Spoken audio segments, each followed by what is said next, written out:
अभी के ट्रेंड के हिसाब से हम ये मान के चल सकते हैं कि नीट एग्ज़ाम आपका 4 मई को होगा। और उस हिसाब से अब लगभग 200 दिन आपके पास रह गए हैं नीट एग्ज़ाम की तैयारी में। मैं ये भी एज्यूम कर रहा हूँ कि आप अभी 200-250 नंबर तक तो ला ही रहे होंगे अपने मॉक टेस्ट में। और अभी से आप चाह रहे हो कि नीट एग्ज़ाम क्रैक किया जाए और 680 प्लस नंबर कम से कम लाए जाएं, तो क्या ये संभव है? आइए इस चीज को हम थोड़े स्टैटिस्टिक्स से समझते हैं कि आपके पास कितना टाइम इफेक्टिव बचता है, सिलेबस कंप्लीट करने में आपको कितना टाइम लगेगा एंड रिवीजन करने में आपको कितना टाइम लगेगा। ऑल इम्पॉर्टेंटली आपका एक परफेक्ट शेड्यूल क्या होना चाहिए। तो सबसे पहली बात कि 200 दिन अगर बचे हैं आपके पास और ऑन एन एवरेज आप दिन के 10 घंटे पढ़ोगे। कोई लोग बोलेगा हम 16 घंटे पढ़ लेंगे। 200 दिन तक 16 घंटे पढ़ना पॉसिबल नहीं है। तो एवरेज हम 10 घंटे का मान के चलते हैं तो लगभग आपके पास 2000 घंटे होते हैं। ठीक है। सबसे पहला काम आप क्या कीजिए, आप ये एनालाइज कीजिए कि आपका कौन कौन सा टॉपिक पूरा कंप्लीटेड है। ऐसा तो नहीं होगा कि आपने अभी तक किताब खोल के भी नहीं देखा होगा। अगर नहीं देखा है तो आपको ये चेकलिस्ट फॉलो करना है। बट अगर आपके कुछ टॉपिक्स कंप्लीटेड है, जैसे बायोलॉजी में माइक्रोब्स इन ह्यूमन वेलफेयर ज्यादातर बच्चों का कंप्लीटेड होगा, जस्ट उसको रिवीजन चाहिए होगा। तो सबसे पहले एक सिलेबस ट्रैकर डाउनलोड कीजिए मेरे टेलीग्राम चैनल t.me/आनंद मनी 001। ऑलरेडी वहां पे सिलेबस ट्रैकर दिया हुआ है। इस सिलेबस ट्रैकर को आप डाउनलोड कीजिए और टॉपिक वाइज टिक मार्क लगा लीजिए कि हाँ भाई मेरे ये टॉपिक तो खत्म हो गए हैं। कैसे टिक मार्क लगाएंगे आप टॉपिक वाइज, कैसे आपका खत्म हो गया? तो पहला चीज है कि उस पर्टिकुलर सब टॉपिक या टॉपिक का आपको लेक्चर देखना होता। ठीक है। अगर आपने लेक्चर देखा हुआ ऑलरेडी, आपको आता है वो चैप्टर, तो उसको साइड कीजिए, लेक्चर का टाइम आपका बच गया। फिर आपको क्या करना है, उस स्पेसिफिक टॉप टॉपिक की एनसीईआरटी रीडिंग मारनी है खुद से। अगर आपने ऑलरेडी उसका एनसीईआरटी भी देखा हुआ है एक बार, उस स्टेप को भी आप स्किप कर सकते हैं। फिर आपको उस सब टॉपिक के पीवाईक्यू सॉल्व करने हैं, उस सब टॉपिक के एग्जाम्पल सॉल्व करने हैं, और उस सब टॉपिक के टॉपिक वाइज क्वेश्चन जो भी अवेलेबल है आपके पास रिसोर्सेज से, उसको सॉल्व करना है। ये 5 टिक आपने लगा लिया तो वो पर्टिकुलर टॉपिक या सब टॉपिक आपका कंप्लीट हो गया। अब आप सिलेबस ट्रैपर में मार्क करके देखो कि कितने टॉपिक्स आपने कंप्लीट कर लिए हैं। अगर आपने कुछ भी नहीं कंप्लीट किया तो इतना टाइम आपको लगने वाला है लेक्चर देखने में। फिजिक्स का अगर आप स्टैंडर्ड लेक्चर देखोगे तो 300 घंटे। आप बोलोगे तुम लोग अरे सर कुछ लेक्चर्स तो हजार हजार घंटे के, तो बेटा उसमें तुम देखोगे कि क्वेश्चन प्रैक्टिस का पार्ट ज्यादा है। लेक्चर थ्योरी लगभग 300 घंटे का ही होता है। क्वेश्चन प्रैक्टिस आप अपने एंड पे कीजिए बेटा। क्लास में अगर आप टीचर के साथ क्वेश्चन प्रैक्टिस कर रहे हो सिर्फ उसको कॉपी कर रहे हैं तो आपके किसी काम का नहीं है। टीचर आपको जो क्वेश्चन दे रहा है क्लास में, आप खुद से उसको पॉज करके सॉल्व कीजिए, तभी आपका भला होगा। ठीक है। तो क्वेश्चन प्रैक्टिस वाला पार्ट आप स्किप किया कीजिए, थ्योरी पार्ट आप लेक्चर का देखिए, उसके बाद आप पीवाईक्यू सॉल्व कीजिए, आप उसका एग्जाम्पल सॉल्व कीजिए। और लगभग ओवरऑल जब टॉपिक वाइज और चैप्टर वाइज टेस्ट आप देंगे तो 5000 सवाल आपको फिजिक्स के सॉल्व करने करेंगे। और इन सब को करने में तो आपको अगर मान लीजिए लेक्चर में 300 घंटे लग रहा है, तो लगभग 300 घंटे ही आपको पीवाईक्यू और प्रैक्टिस क्वेश्चन सॉल्व करने और एनालाइज करने में एवरेज आउट करके रखोगे तो लगेगा। ठीक है। फिर आप केमिस्ट्री के लिए बात करेंगे तो केमिस्ट्री आपका 200 से 250 घंटे के बीच में खत्म होगी, सेम लेक्चर। ठीक है। 15 साल का पीवाईक्यू और 5000 प्रैक्टिस क्वेश्चन आप यहां से कर सकते हैं।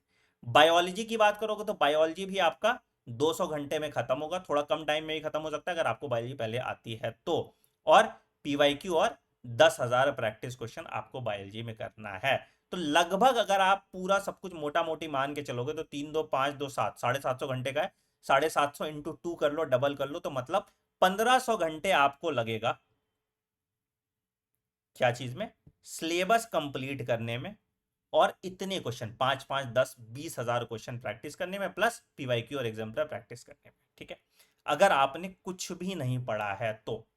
बट मुझे जहां तक पता है 10% 20% 30% सिलेबस सबका खत्म होता है। तो स्मार्टली पहले एनालाइज करो तुमको कितना पढ़ना है और क्या तुम्हारे लिए इंपॉर्टेंट है क्या इंपॉर्टेंट नहीं, और फिर ही कंप्लीट करो अपना सिलेबस। तो ये जो नंबर है, किसी बच्चे के लिए 700 घंटे भी हो जाएगा, किसी के लिए 800 घंटे के लिए हो जाएगा, किसी के लिए 1000 घंटे भी हो जाएगा। 1000 घंटे तक अगर आप इसको सिमटा लेते हैं तो आपके लिए बहुत अच्छी बात है, क्योंकि उतना टाइम आपके पास रिवीजन के लिए बच जाएगा। But this is the upper limit that you should spend on syllabus completion. 1500 घंटे ज्यादा आप अफोर्ड नहीं कर सकते इस टाइम पे। सिलेबस कंप्लीशन में स्पेंड करना, तो अपनी पूरी तैयारी आप उसी हिसाब से कीजिए, ठीक है। फिर आ जाते हैं इससे भी इंपॉर्टेंट पॉइंट कि आपका सिलेबस कंप्लीशन हुआ 1500 घंटे में। 1500 घंटे में अगर आपका सिलेबस कंप्लीशन हो रहा है तो आप कैलकुलेट कर लो, आपका सिलेबस किसी का फरवरी तक खींचेगा, किसी का मार्च तक खींचेगा, जिसने अपना सिलेबस पहले से कुछ किया हुआ होगा उसका जनवरी तक खींचेगा। हम लोग अपने ऑफलाइन सेंटर में 15 नवंबर तक सिलेबस कंप्लीशन करने की कोशिश कर रहे हैं, जो कि थोड़ा डिले हो रहा है, तो वो भी हमारा 15 दिसंबर तक कंप्लीट होगा। तो मतलब the best time to complete your syllabus is by 15 December. अगर कर लेते हो तो नथिंग लाइक इट, बट नहीं भी कर पा रहे हो तो पैनिक करने की जरूरत नहीं, तसल्ली से 1500 घंटे में आप अपना सिलेबस कंप्लीट कीजिए, तो आपका सिलेबस हो सकता है फरवरी लास्ट तक खिंच जाएगा। बट वहां भी आपको परेशान हताश होने की जरूरत नहीं है कि आप पीछे छूट गए। ढंग से सिलेबस कंप्लीट कीजिए एंड फिर आइए स्टेप 2 पे, दैट इज योर रिविजन, ठीक है। तो जब रिविजन आप करेंगे तो आपको एक चीज का बहुत मदद लेना पड़ेगा ताकि आपका रिविजन टाइम कम हो, that is your mistake notebook. कैसे रिवाइज करना है सर, तो अपने कैसे मिस्टेक नोटबुक बनता है पहले वो समझो, ठीक है। तो आपने मान लो लेक्चर पढ़ा, लेक्चर में कुछ कीवर्ड्स थे जो आपको नहीं समझ आए या जो आपको लगा नया है, उसको आपने मिस्टेक नोटबुक में डाल दिया, ठीक है। उसके बाद आपने एनसीईआरटी पढ़ा, एनसीईआरटी के कुछ अतरंगी कंफ्यूजिंग लाइन आपने अपने मिस्टेक नोटबुक में डाल दिए। उसके बाद आपने टॉपिक वाइज पीवाईक्यू किया, जो क्वेश्चंस आपसे नहीं बने उसको अपने मिस्टेक नोटबुक में डाल दिया। उसके बाद आपने पीवाईक्यू और एग्जाम्पलर किया, टॉपिक वाइज क्वेश्चन किया, पीवाईक्यू और एग्जाम्पलर किया, जो नहीं बने उसको आपने डाल दिया। फिजिक्स के लिए आप एनसीईआरटी के इंडेक्स क्वेश्चन भी सॉल्व कीजिएगा, ठीक है। तो सारे क्वेश्चंस आपने डाले और उसके बाद आपने चैप्टर वाइज टेस्ट दिया एक चैप्टर का, और जो क्वेश्चन आपको नहीं बने आपने मिस्टेक नोटबुक में डाला। यही मिस्टेक नोटबुक का आपको रिवीजन करना पड़ता है कंटिन्यूअसली। क्या रिवीजन सिलेबस कंप्लीशन के बाद करना होता है? नहीं सर, आप साइमल्टेनियसली भी रिवीजन कर सकते हैं, वो मैं आगे आपको टाइम टेबल में बताऊंगा, ठीक। अच्छा, दूसरा पार्ट है आपका रट्टाफिकेशन वाला पार्ट, कि जैसे कुछ चैप्टर्स हैं बायोलॉजी के जो हाँ आपको एग्जाम्पल एग्जाम्पल कंटिन्यूअसली रटने होंगे, तो उसके लिए अलग से शीट बना के रखिए जहां से आप उन चीजों को अच्छे से रट पाए, टेबल फ्लो चार्ट शीट के फॉर्म में, ताकि आप वहां पे रट पाए, ठीक है। फॉर्मूला के लिए एक फॉर्मूला बुक बना लीजिए, अगर आपको नहीं चाहिए तो मैं फॉर्मूला बुक आपको दे देंगे। एंड उसके बाद आपको कम से कम 50 टेस्ट सीरीज देने हैं, पार्ट टेस्ट और फुल टेस्ट मिला के, ठीक है। ये आपको करना है for your revision, for minimum इतना आपको करना ही पड़ेगा, ठीक है। तो पूरी एनसीईआरटी बार बार पढ़ने से बेटर है कि आप अपनी सिर्फ मिस्टेक नोटबुक को अच्छे से पढ़ें, तो इससे आपका रिवीजन टाइम जो है 1/10 हो जाता है और इफेक्टिवली आप सही चीज रिवाइज कर पाते हैं। तो सिंपल मैथ्स होता है रिवीजन करने का। रिवीजन आप रिवर्स इंजीनियर करके कीजिए। कैसे? पहले आपने पार्ट टेस्ट दिया, पार्ट टेस्ट में एक स्पेसिफिक सब टॉपिक आपको नहीं समझ में आया होगा या उस सब टॉपिक से आपने गलतियां ज्यादा की होंगी, तो उस सब टॉपिक को फिर से पढ़िए। पूरा चैप्टर पढ़ने के बजाय आप उस सब टॉपिक को पढ़िए। सेम चीज आप रिपीट कीजिए फुल टेस्ट में। मैं एक अलग से वीडियो बना दूंगा मॉक टेस्ट कैसे एनालाइज करते हैं या आपका नंबर कहाँ पे कट रहा है उसके बारे में, तो आपको उसमें भी परेशान होने की जरूरत नहीं पड़ेगी। तो यही, आपने जितनी अच्छी मिस्टेक नोटबुक, जितना अच्छा फॉर्मूला शीट और जितना अच्छा रट्टाफिकेशन नोट्स अपना बना लिया है, उतना ही इजी हो जाएगा आपका रिवीजन और वो रिवीजन टाइम आपका उतना ही कम हो जाएगा, ठीक है। तो अगर आपका 1500 घंटे जा रहा है सिलेबस कंप्लीशन में, तो आपके पास इफेक्टिव रिवीजन टाइम 500 घंटे का होगा। बट वही किसी ने अगर सिलेबस कंप्लीशन 1000 घंटे के अंदर कंप्लीट कर लिया, तो उनका इफेक्टिव रिवीजन टाइम जो है वो घट के तुम्हारा बढ़ के, सॉरी, रिवीजन टाइम जो है आपका बढ़ के तुम्हारा 1000 घंटे तक आ जाएगा, which is better for you. जितनी बार आप रिवाइज करेंगे या जितना टाइम आप रिवीजन में देंगे, आपका स्कोर उतना ही इंप्रूव करेगा। सिलेक्शन सिलेबस कंप्लीशन कराता है, रिवीजन आपका रैंक बूस्ट करता है। तो आपको अगर एक अच्छा कॉलेज जाना है तो जितने मल्टीपल रिवीजन आप करेंगे उतना अच्छा है आपके लिए, ठीक है। चलिए टाइम टेबल की बात करते हैं बेटा। ये सेम टाइम टेबल हम लोग अपने ऑफलाइन सेंटर पे फॉलो करते हैं, तो यही time table tried and tested है जिसको आप यूज कर सकते हैं। क्या शेड्यूल है सर? 6:30 से 8 बजे पकड़ लो कोई रट्टाफिकेशन टॉपिक, रट्टाफिकेशन नोट्स अभी बनाने हैं तो नोट्स बना लो, टॉपिक पकड़ना है टॉपिक पकड़ लो और उसको रटो। 9 से 11 एक क्लास लगाओ, 11:15 से 1:15 दूसरा क्लास लगाओ, ठीक है। एक क्लास आपका थ्योरेटिकल हो सकता है, एक क्लास आपका कॉन्सेप्चुअल हो सकता है, ताकि आपके ब्रेन पे स्ट्रेन ना पड़े। बट कोशिश करो 1:15 तक आप अपनी सारी क्लासेस निपटा दीजिए, ठीक है। 2 क्लास काफी है एक दिन के हिसाब से। फिर 2:30 से 5:30 आप प्रैक्टिस के लिए रखिए। तो पहले से शॉर्टलिस्ट करके रखो कि आज मेरा क्लास है तो मैं ये टॉपिक्स पहले करके रख लूंगा, है ना। तो वो शॉर्टलिस्ट करके आप पहले से रख लीजिए ताकि आपको वहां पे कोई दिक्कत ना आए।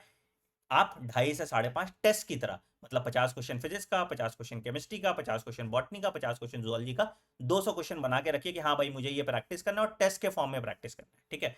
तो जैसे कि मान लो कि मुझे आज पता है कि मेरा आज मोशन इन 1D खत्म हो जाएगा या मेरा प्रोजेक्टाइल खत्म हो जाएगा, कुछ भी ऐसा खत्म हो जाएगा, तो मैं उसके क्वेश्चन पहले से शॉर्टलिस्ट करके रखूंगा और 2:30 से 5:30 मैं अपने ब्रेन को ट्रेन करूंगा कि भैया इस टाइम पे आपको प्रैक्टिस करना ही है। और ये 3 घंटे की शिफ्ट लगाना आपके लिए सबसे इंपॉर्टेंट है।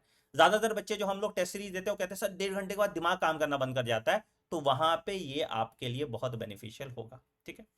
6:30 से 8:30 फिर आप अपने थ्योरी जो आपने पढ़े हैं उसके नोट्स बनाइए। कुछ कॉपी करना है तो कॉपी कीजिए, टेस्ट को एनालाइज करना है तो उस टेस्ट को एनालाइज कीजिए। और 9:30 से 11 का टाइम जो रात का है, जो भी आपने पूरे दिन में पढ़ा है उसको अपने मिस्टेक नोटबुक में रखिए और उसको एक बार रिवाइज कर लीजिए, ठीक है। 11 से 11:15 का टाइम आप टू डू लिस्ट बना दीजिए नेक्स्ट डे के लिए, ताकि आपके लिए सबसे इंपॉर्टेंट हो। और कोशिश कीजिए 11:15 के बाद आप फोन ना चलाएं, खास करके इंस्टाग्राम और यूट्यूब शॉर्ट्स। भाई ये इतना टाइम वेस्ट करता है ना कि तुम बर्बाद हो जाओगे, किसी काम के नहीं रहोगे। तो 11:15 पे फोन साइड रखें, तभी आपको नींद आएगी, नहीं तो आप अगले दिन जाग नहीं पाओगे। जितने भी नॉन एसेंशियल ऐप है आपके फोन में वो सबको डिलीट कर दीजिए या बंद कर दीजिए, ठीक। तो ये पूरा प्रोसेस आपको फॉलो करना है अगर आप सिस्टमैटिक तरीके से पढ़ना चाहते हैं तो, ठीक है। अब बोलोगे सर कहां से कर सकते हैं अगर मुझे कोर्स 0 लेवल से शुरू करना है? तो बेटा सीधे आप मेरे वेबसाइट पे चले जाइए। अब इसमें लाइव रिकॉर्डेड का कहीं झंझट आप पालिए मत। आप आइए मेरे वेबसाइट पे anandmoney.in पे जाइए।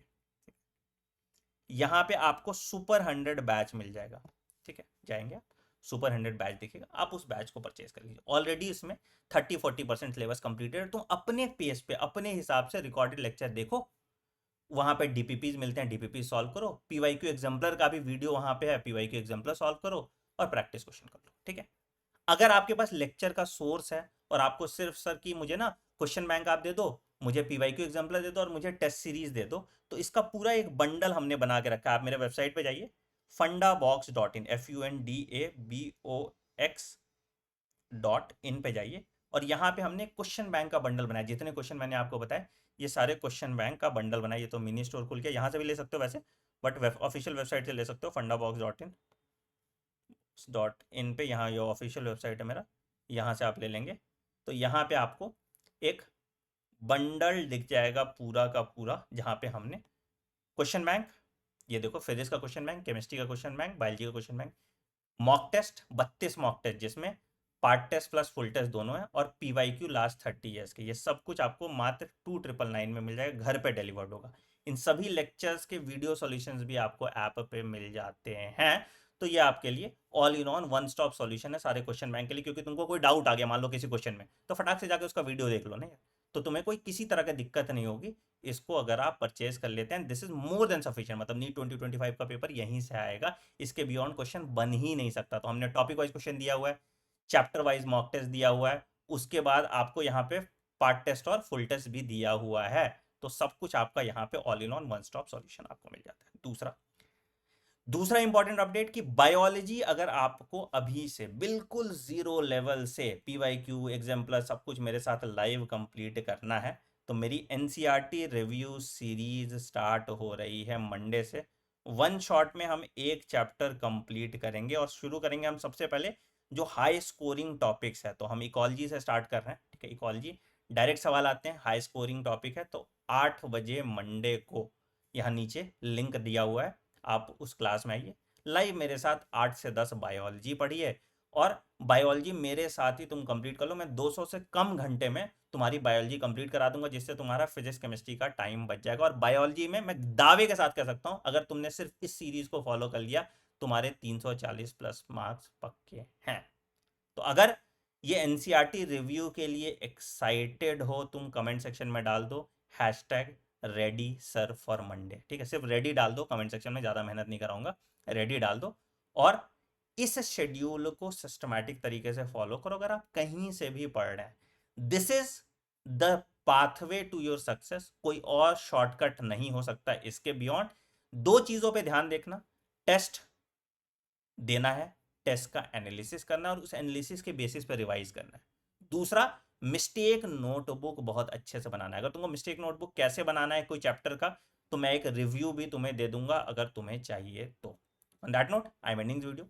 वीडियो कैसा लगा कमेंट सेक्शन में बताइएगा, और आप अब खुद से जवाब दीजिए कि क्या 200 घंटे में या 200 दिन में नीट पॉसिबल है। Thank you.